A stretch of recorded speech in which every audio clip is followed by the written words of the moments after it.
So the question is, a particle shows the distance time curve as given in the figure. The maximum instantaneous velocity of the particle is around the point. तो आपसे maximum instantaneous velocity पूछा है। Graph किसका दिया है? Distance versus time का। तो distance versus time का मैं क्या निकालूं जिससे मुझे वेलोसिटी मिल जाएगी? तो बेटा मैं हमेशा बताता हूं, फिजिक्स में आपको जब भी ग्राफ मिले, इससे आप दो चीज़ें कर सकते हो, या तो इसका एरिया निकाल सकते हो या फिर इसका स्लोप निकाल सकते हो। एरिया निकालने के लिए क्या करना पड़ेगा बेटा? एरिया से क्या मिलेगा आपको? एरिया क्या होता है? आपकी वाई एक्सिस पर जो भी है, जो भी फिजिकल क्वांटिटी, जैसे यहाँ डिस्टेंस है और एक्स पर जो भी है, उन दोनों को मल्टीप्लाई कर दो तो एरिया क्या हो जाएगा? Y axis into X axis. ऐसा ही याद रख लो। तो डिस्टेंस इंटू टाइम कुछ भी नहीं देता बेटा, तो एरिया तो नहीं निकलेगा इसका।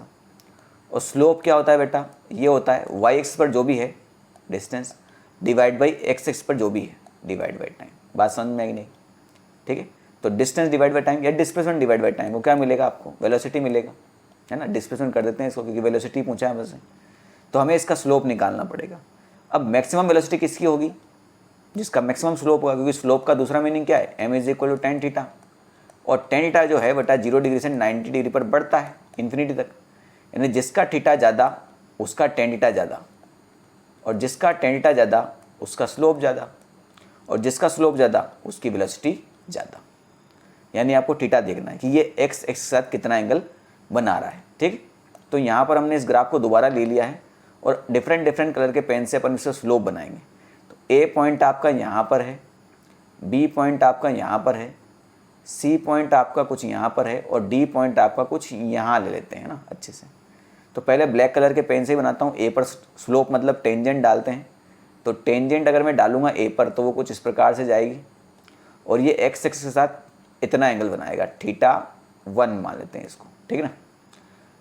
दूसरे कलर का पेन लेते हैं। बी पर निकालना है बेटा टेंजेंट। तो बी पर टेंजेंट डालोगे आप तो ये बी पर टेंजेंट कुछ इस प्रकार से आएगा और ये इस प्रकार से चला जाएगा।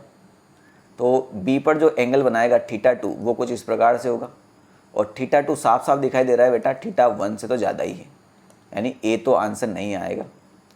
सी पर बात करते हैं बेटा। तो सी पर देखो, तो सी पर जो टेंजेंट है वो कुछ इस प्रकार से खींचेगा, है ना। दूसरे कलर का पेन ले लेते हैं, कोई दिक्कत नहीं है।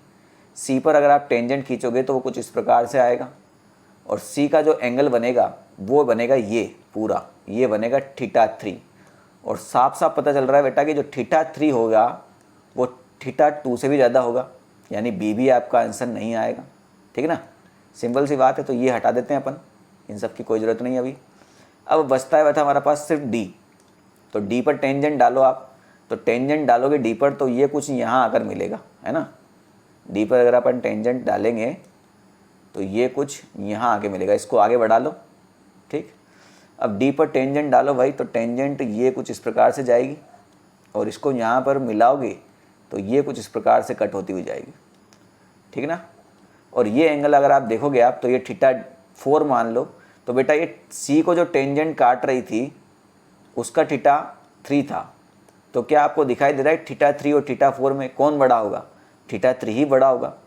थीटा 3 बड़ा है तो इसका टेन थीटा 3 सबसे बड़ा होगा, यानी स्लोप इसका सबसे बड़ा होगा, यानी वेलोसिटी भी इस पॉइंट पर मैक्सिमम होगी। तो सी पॉइंट पर वेलोसिटी मैक्सिमम होने वाली है, तो इसका आंसर भी क्या आएगा? सी। मैंने ऑप्शन यहाँ दिखे नहीं, जिसमें सी होगा उसको आप टिक कर देंगे। ठीक है।